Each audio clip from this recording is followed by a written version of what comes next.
ঠিক আছে ভাইয়া, ঠিক আছে। কি বললো?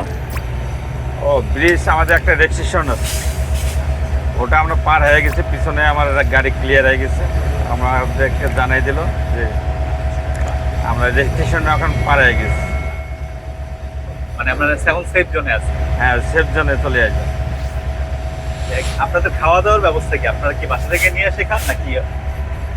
সাধারণত এইভাবে সবার ভাগ্যে জুটে না, আমার ভাগ্যে জুটে বাসার খাবার। যেমন আমি লালমনিরহাটে উঠি, আবার কাউনিয়াতে বাসার খাবার নেই, এটা আবার ঢাকা পর্যন্ত নিয়ে যাই।